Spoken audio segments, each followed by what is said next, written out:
할렐루야. 오늘도 예배 가운데 하나님께서 우리를 만나 주실 줄을 믿습니다.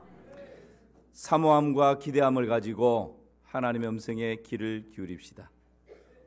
창세기 강해를 잠시 멈추고 12월 한 달 동안 예수님을 믿으면 우리에게 어떤 변화가 일어나고 또 어떤 특권이 주어져 있는지, 사랑 나눔 축제 이후에 지난주일도 그렇고 태신자분들이 많이 등록하는 분들이 계시기 때문에 그 주제로 12월 몇 주 동안 말씀을 나누려고 합니다.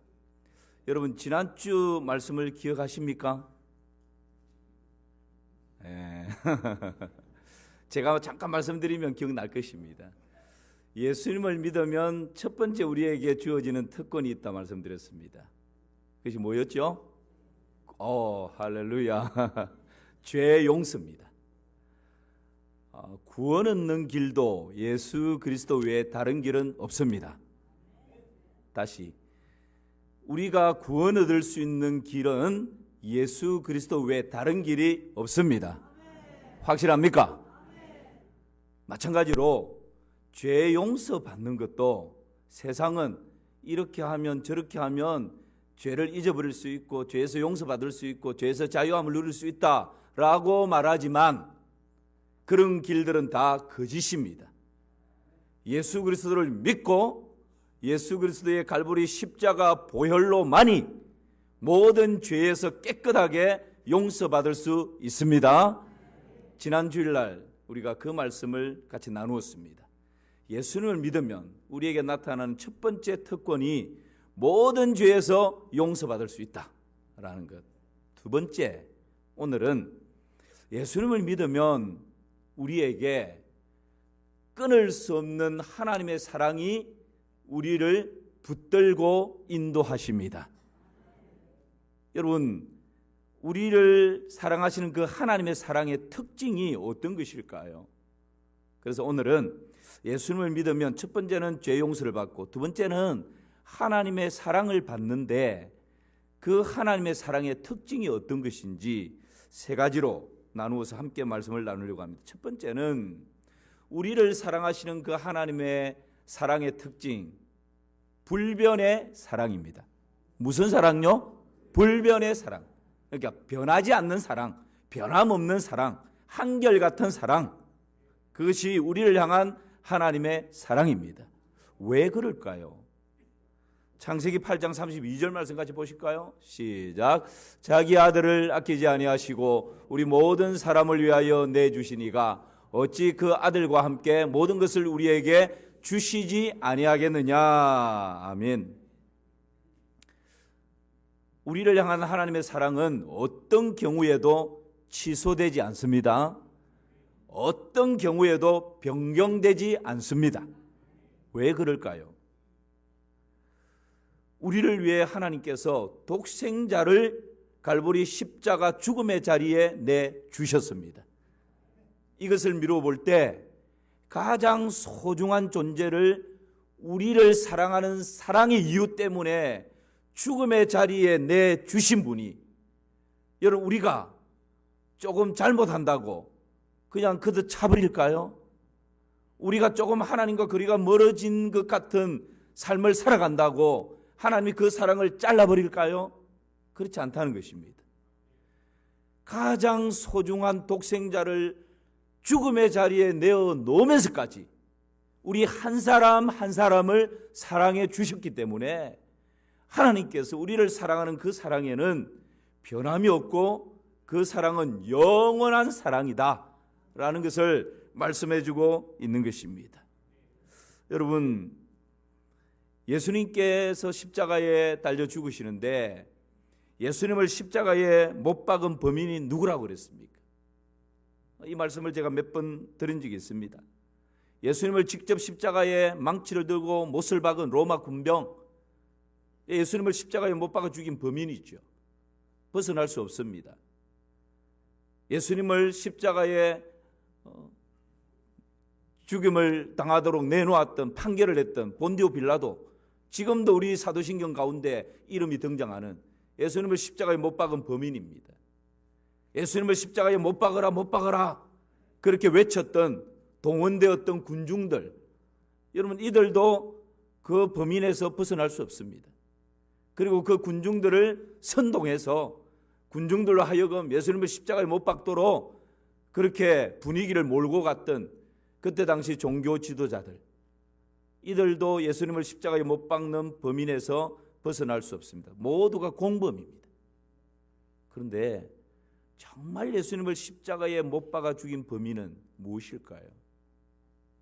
우리를 향한 청량할 수 없는 하나님의 애끓는 사랑, 그 하나님의 사랑이야말로 예수님을 십자가에 못 박아 죽이는 범인이었던 것입니다. 그러므로 여러분, 그토록 하나님께서 우리를 사랑하셨다면 그 하나님의 사랑이 세월이 많이 지났다고 해서 그 사랑이 변경되지 않는다는 것입니다. 우리가 좀 넘어지고 쓰러지고 자빠지고 허우적거린다 할지라도, 실수하는 일이 있다 할지라도 그것 때문에 그것도 차버리고 그것 때문에 우리를 향한 하나님의 사랑이 끊어지지 않는다는 것입니다. 우리를 향한 하나님의 사랑은 아무리 오랜 세월이 지난다 할지라도, 우리가 어떤 상황 가운데 떨어져 있다 할지라도 하나님의 그 사랑은 끊어지지 않고 변하지 않는 영원한 사랑인 줄 믿습니다. 이것은 내가 느끼든 느끼지 않든 내 감정이 그 사랑을 절절히 느낄 수도 있고 내가 그 사랑을 못 느낄 수도 있어요. 그거와 상관없이 우리를 향한 하나님의 사랑은 변함이 없고 영원한 사랑인 줄을 믿습니다. 여러분, 이것이 흔들려 버리면 우리의 신앙생활은 날마다 갈대처럼 왔다 갔다 하면서 허우적거릴 수밖에 없습니다. 예레미야 31장 3절 말씀 같이 한번 보실까요? 시작. 옛적에 여호와께서 나에게 나타나사 내게 영원한 사랑으로 너를 사랑하기에 인자함으로 너를 이끌었다 하였노라. 아멘. 나를 사랑하는데 영원한 사랑으로 너를 사랑하였다라고. 그래서 인자함으로 너를 이끌었다, 그렇게 말씀하십니다. 어느 형제가 한 자매를 무척이나 사랑했답니다. 프로포즈를 했습니다. 그랬더니 자매가 내가 어떻게 형제의 그 마음 진실을, 나를 사랑하는 그 진실된 마음을 어떻게 알 수 있겠냐고. 앞으로 100일 동안 밤마다 9시 정각이 되면 내 방 창문가에서 장미를, 꽃다발을 들고 사랑을 고백하면, 100일 동안 그렇게 고백하면 내가 그대의 그 진실됨을 믿을 수 있겠다고. 그랬더니 이 청년이 이 자매를 무척 사랑했던가 봅니다. 매일 밤 9시만 되면 장미를 한 다발 들고 그 자매의 방 창문가에서 사랑을 고백합니다. 이 광경을 지켜보던 자매가 마음이 흐뭇했습니다. 99일째 그날은 비가 억수같이 쏟아집니다. 바람이 막 붑니다. 자매가 한 8시쯤 돼서 야, 이런 날 형제가 올까? 반신반의했습니다. 근데 9시가 딱 되자 우비를 입고 우산을 받쳐 쓰고 장미 한 다발을 들고는 99일째 이 자매의 방 창문가에 와서 또 사랑을 고백하는 것입니다. 그 광경을 지켜보던 형제가 너무 감동이 밀려왔습니다. 그래서 우산을 들고 밖에 뛰쳐나가서 이제 됐다고, 이 정도 했으면 내가 형제의 나를 향한 그 사랑의 진실을 내가 충분히 믿을 수 있겠다고 손을 끌고 안으로 들어가려고 했습니다. 그런데 쭈삣쭈삣 하면서 저 아르바이트생인데요? 그러는 거예요. 여러분, 대한민국은 알바 천국입니다. 여러분, 가장 진실된 사랑의 고백 위에 가정이 세워지지 않습니까? 부부가 탄생하지 않습니까? 그런데 가장 진실되고 가장 순결해야 할 이 사랑도 요즘에는 너무나 많이 왜곡되어져 버렸습니다. 요즘 여러분 신혼여행 가서 이혼 도장 찍고 오는 가정들이 옛날에는 뉴스에 한번 나올까 말까 했는데 요즘은 그건 주위에서 쉽게 들을 수 있습니다. 왜 그럴까요? 왜곡되어진 사랑 때문에, 잘못되어진 사랑 때문에 결혼조차도 사기를 당하는 이런 시대를 우리가 살아갑니다. 여러분, 우리가 사는 이 세상에 정말 왜곡되어진 사랑이 판을 치는 이 시대에 우리를 향한 하나님의 그 사랑은 아무리 세월이 많이 흘러도 어떤 상황 가운데 던져져 있다 할지라도 변함없는 영원한 사랑이라는 것을 여러분 신뢰할 수 있기를 주님의 이름으로 축원합니다. 그래서 우리가 다시금 두 주먹을 불끈질 수 있는 것입니다. 로마서 5장 8절 말씀 우리 같이 한번 보실까요? 시작. 우리가 아직 죄인 되었을 때에 그리스도께서 우리를 위하여 죽으심으로 하나님께서 우리에 대한 자기의 사랑을 확정해 주셨다. 확정하셨다라고. 두 번째는 그래도의 사랑입니다. 무슨 사랑요? 그래도의 사랑입니다. 우리는 이런 의문을 제기할 수 있습니다. 목사님, 하나님께서 우리를 사랑하시는 사랑이 변함이 없고 영원하고 그렇게 풍성하고 깊은 사랑이라면 왜 우리 가정에 이런 어려움이 닥칩니까? 왜 하필이면 우리 가족 중에 이런 질병을 맞이하게 됩니까? 하나님이 그토록 사랑한다면 왜 사업에 실패합니까? 왜 우리 가족 중에 교통사고를 당해서 이렇게 어려움을 당하게 합니까? 왜 사람에게 사기를 당해서 물질의 궁핍한 가운데 던져지게 만듭니까? 여러분, 이런저런 고난 앞에서 하나님의 사랑을 의심하게 되고 하나님의 사랑에 대해서 진짜 그럴까? 라는 불신의 마음을 가지게 됩니다. 여러분, 이 모든 대답 가운데, 질문 가운데 분명한 대답은 그래도 하나님은 우리를 사랑하십니다. 다시요. 아무리 우리 가정 가운데, 자녀 가운데, 직장과 생업의 현장 가운데 풍랑이 불고 고난이 닥치고 환난이 닥친다 할지라도 그거와 상관없이 그래도 하나님은 우리를 사랑하십니다. 여러분, 이 하나님의 사랑을 굳게 붙으시기를 주님의 이름으로 축원합니다. 우리의 어떠함과는 상관이 없습니다. 우리 가정에서 일어나는 이 모든 일들을 내가 다 이해할 수 없어도, 내가 다 믿을 수 없어도, 내가 다 깨달을 수 없어도 하나님은 여전히 한결같은 마음으로 우리를 사랑하고 계십니다. 주님이 뜻하신 일 헤아리기 어렵더라도 언제나 주 뜻 안에 내가 있음을 아노라. 사랑과 말씀들에 나를 더욱 새롭게 하니 때로는 넘어져도 최후 승리를 믿노라. 이 믿음 더 그렇게 합니다. 제가 자신이 없어서 못 올리겠습니다. 1부 때는 안 불렀어요. 가사만 불러줬는데. 다시 가사 띄워보십시오. 제가 참 좋아하는 찬양입니다. 벌써 설교 때 몇 번 가사를 여러분 들려주지 않습니까? 우리 가정에 왜 이런 일이 닥칠까? 하필은 왜 우리 자녀일까? 하필은 왜 이런 질병이 우리 가족에게? 여러분, 살다 보면 이해할 수 없는 일들이 너무 많습니다. 주님이 뜻하신 일, 헤아리기 어려운 일들이 너무너무 많습니다. 그러나 한 가지 분명한 것이 있다면 그래도 하나님은 우리를 사랑하십니다.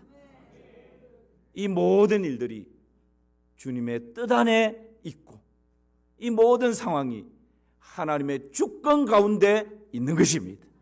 이것을 우리가 신뢰할 수 있다면 여러분, 주님이 뜻하신 일 헤아리기 어렵더라도 언제나 주 뜻 안에 내가 있음을 아노라. 사랑과 말씀들이 나를 더욱 새롭게 하니 때로는 넘어져도, 때로는 자빠져도, 때로는 실수해도 그 사랑에 힘입어서 최후 승리를 믿는 것입니다. 그래서 여러분, 오늘도 두 주먹을 불끈 쥐고 이를 악물고 다시금 그 고난의 현장 가운데서 일어날 수 있는 것이죠. 그런 은혜를 누리시기를 주님의 이름으로 축원합니다. 하나님의 사랑 때문에 누릴 수 있는 것입니다. 오늘 본문 35절 36절 말씀 한번 보십시오. 같이 읽습니다. 누가 우리를 그리스도의 사랑에서 끊으리요? 환난이나 공고나 박해나 기근이나 적신이나 위험이나 칼이라. 기록된 바 우리가 종일 주를 위하여 죽임을 당하게 되며 도살당할 양같이 여김을 받았나이다 함과 같으니라. 여기에 인생이 당하는 크고 작은 모든 것이 다 들어있어요. 환난은 이 로마 시대의 곡식을 타작하는 트리볼롬이라고 하는 타작 기계입니다. 우리나라 말로 하면 옛날 도리깨. 여러분 도리깨 아시죠? 예, 모르는 사람은 세대가 좀 다릅니다. 곡식을 타작할 때 이렇게 이 땅에 이렇게 두고 막 때리는 거 있잖아요. 저도 해봤습니다. 이게 잘 안 돼가지고 뭐 이렇게 그걸 말하는 것입니다. 그러니까 환난은 사람을 인생을 바닥에 쫙 깔아놓고 도리깨로 마구 패는 거예요. 그것이 환난입니다. 공고는 정신적인 고통을 말합니다. 그러니까 좁은 공간에, 여러분 고문을 할 때 그런 방법을 쓴다 그러지 않습니까? 독방에 사람 몸 그냥 엄죽달싹 할 수 없을 정도의 그런 공간에 넣으면 여러분 이 정신적인 히스테리 증상이 막 나타날 수 있습니다. 그런 정신적인 고통을 가하는 것이 공고입니다. 핍박은요 노골적인 박해입니다. 기근은요 굶주림입니다. 경제적인 궁핍이라 할 수 있겠죠. 적신은 헐벗음입니다. 그러니까 이 환난과 공고와 핍박과 기근과 적신, 이 모든 것들은 한마디로 말하면 영적인, 정신적인, 육체적인, 어떤 환경적인, 관계적인 이런 모든 고난이 한꺼번에 다 밀려오는, 지금 초대교회 교인들의 삶의 모습이 이러했다라는 겁니다. 예수님 믿는 것 때문에, 주의 뜻을 따라 사는 것 때문에 많은 성도들이 삶의 터전을 빼앗겨 버렸습니다. 황무지로 내쫓겨 버렸습니다. 굶주림과 헐벗은 가운데 하루하루를 근근히 버텨내야 했습니다. 그런 삶이 연속되어지는 가운데 여러분 이쯤 되면 우리 가정에 이런 어려움이 밀려오면 하나님 사랑에 대해서 의심이 들지 않겠습니까? 하나님 사랑에 대한 불신의 마음이 밀려오지 않겠습니까? 그런데 사도 바울을 비롯해서 초대교회 교인들은 이런 상황 가운데서 어떻게 고백합니까? 37절 말씀 보시기를 바랍니다. 시작. 그러나 이 모든 일에 우리를 사랑하시는 이로 말미암아 우리가 넉넉히 이기느니라. 할렐루야. 이런 영적인, 정신적인, 육체적인, 환경적인, 관계적인, 총체적인 고난과 환난이 닥쳐오지만 이것 때문에 하나님의 사랑에 대해서 의심을 가지는 것이 아니라, 불신을 가지는 것이 아니라, 오히려 그러나 그래도 이 모든 일에 우리를 사랑하시는 이로 말미암아 우리가 근근히 이기는 것이 아니라, 겨우 이기는 것이 아니라, 3대2로 판정승하는 것이 아니라 어떻게 이긴다고요? 넉넉히 이기느니라. 할렐루야. 이 넉넉히 이긴다고 하는 것은 여러분 게임이 되지 않는 가운데서 완전히 정복해버리는, 완전 정복입니다. 완전 정복. 이 승리를 우리에게 확신으로 주고 있는 것이지. 사랑하는 성도 여러분, 오늘 다시 37절을 한번 보십시오. 이런 총체적인 고난과 역경과 환난 가운데 우리의 지혜로 이긴다, 내 용기로 이긴다, 내 힘으로 이긴다, 내 경험으로 이긴다? 아닙니다. 무엇으로요? 우리를 사랑하시는 이로 말미암아 넉넉히 이기고도 남음이 있다 이 말입니다. 여러분, 우리의 일상 가운데서 넉넉히 완전 정복하는 그런 복된 삶 살아가시기를 주님의 이름으로 축원합니다. 이어서 뭐라고 고백합니까? 우리 38, 39절입니다. 38절, 39절. 내가 확신하노니 사망이나 생명이나 천사들이나 권세자들이나 현재일이나 장래일이나 능력이나 높음이나 깊음이나 다른 어떤 피조물이라도 우리를 우리 주 그리스도 예수 안에 있는 하나님의 사랑에서 끊을 수 있다 없다요? 끊을 수 없느니라. 이것이 여러분 그래도의 사랑입니다. 우리 가정의 형편은 어떠하든지 내 삶의 현장이 어떤 풍랑이 불어온다 할지라도 여러분 그래도 하나님은 우리를 사랑하고 계십니다. 프랭클린 델러노 루즈벨트 대통령, 미국의 아주 유명한 대통령이고 존경받는 인물 중에 한 사람입니다. 미국의 대공황을 극복한 대통령으로 널리 알려져 있습니다. 그런데 그의 부인 또한 아주 매우 훌륭한 사람으로 알려졌죠. 부인은 엘레나라고 하는 사람인데 이 두 사람은 아주 가난할 때 만나서 결혼을 했습니다. 6자녀를 낳아서 가난 가운데서 키워갑니다. 그런데 그 자녀를 키우다가 또 한 자녀를 잃게 되는 아픔을 가슴에 묻기도 하죠. 그런데 어느 날 남편이 아프기 시작하고 다리가 점점점 말라가기 시작합니다. 가난한 형편에 이 가장이 아프게 되고 다리가 말라가면 이 가정의 큰 오한이지 않습니까? 어려움이지 않습니까? 그런데 진단조차 나오지 않습니다. 그러다가 나중에는 다리를 절개되고 휠체어가 없이는 걸어 다니는데 이동하는데 어려움을 당하게 되죠. 휠체어를 타게 됩니다. 이쯤 되자 이 엘레나 친척 중에 한 사람이 정중하게 더 이상 남편 의지할 수가 없다. 이 아이들 데리고 어떻게 살아갈 거냐. 그러니까 남편하고 이혼하고 새로운 능력 있는 사람 만나서 그렇게 아이를 위해서라도 가정을 잘 꾸리라고 그런 이야기를 하고 엘레나를 위해서 그렇게 권유를 합니다. 그때 이 여인이 이런 이야기를 하죠. 제가 사랑한 것은 남편의 다리가 아닙니다. 저는 남편을 사랑했습니다.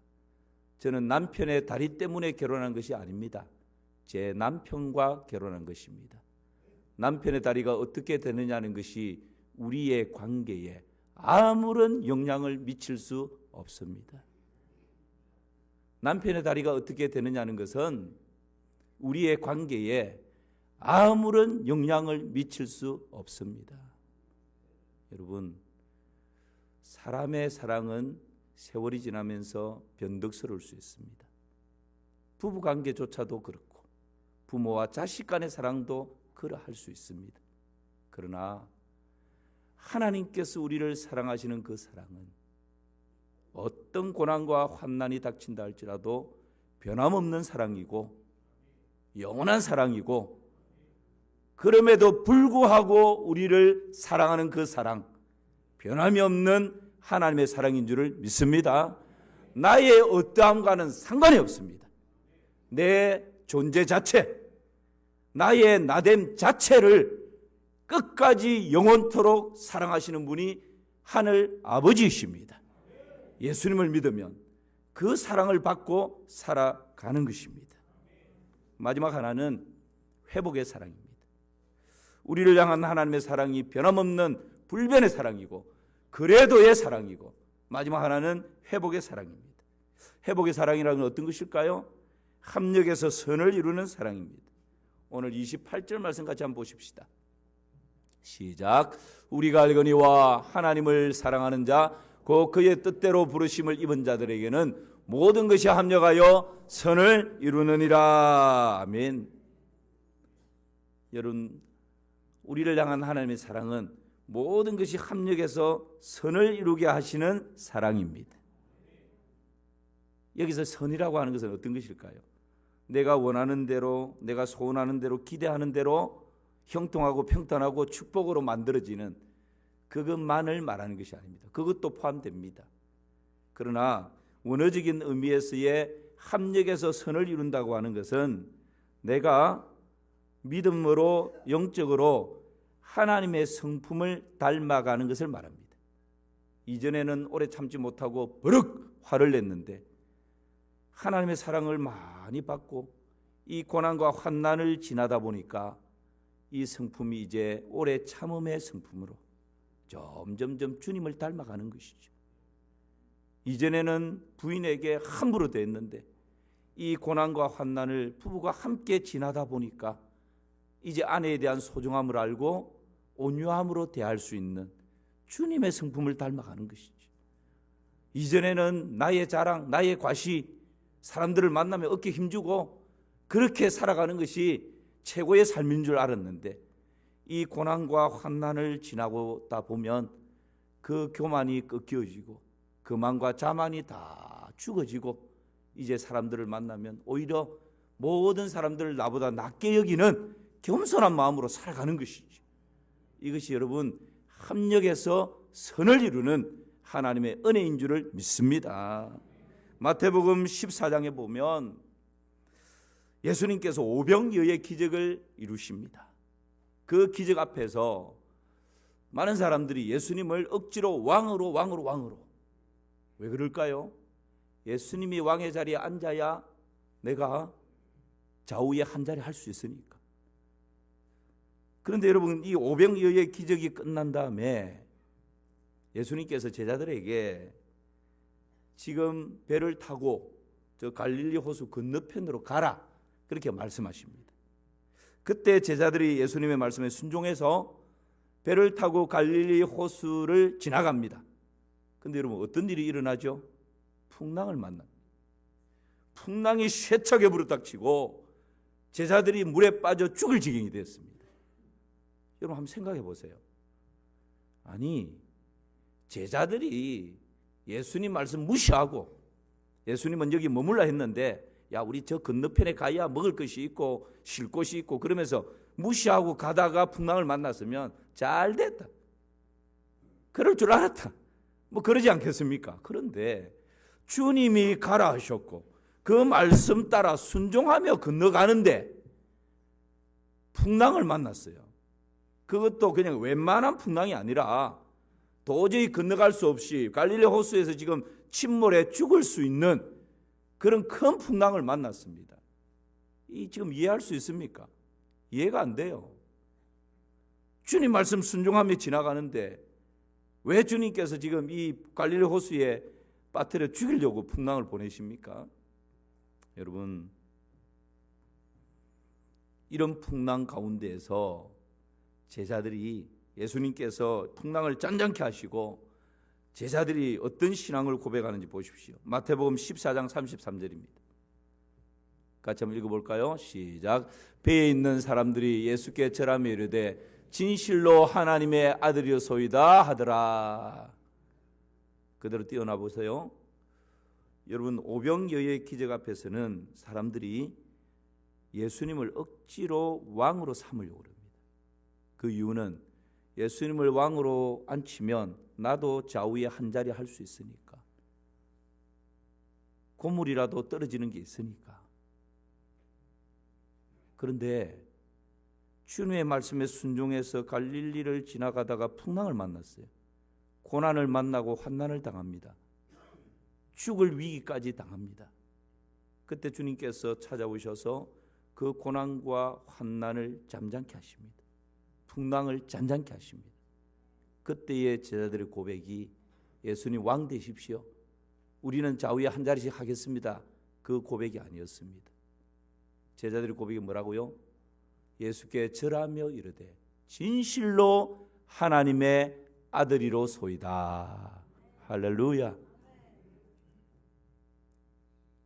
여러분 오병이어의 기적 얼마나 멋집니까? 얼마나 보기 좋습니까?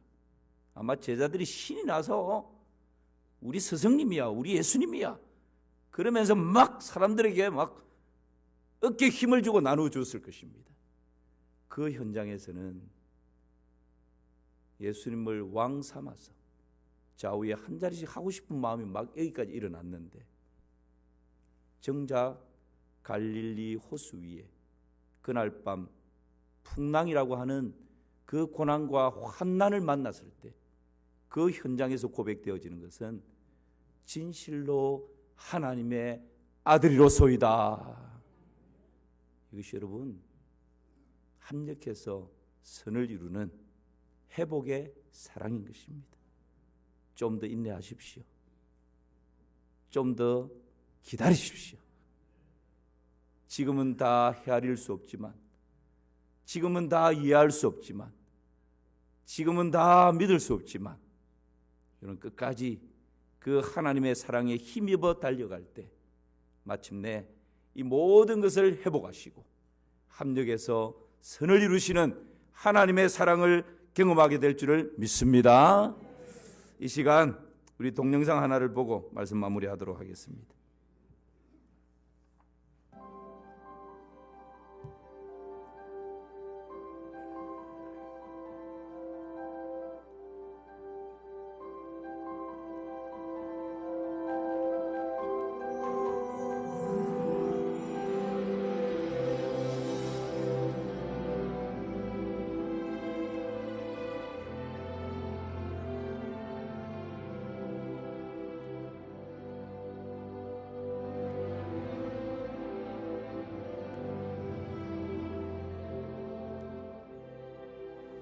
자, 우리는 그래만 진심으로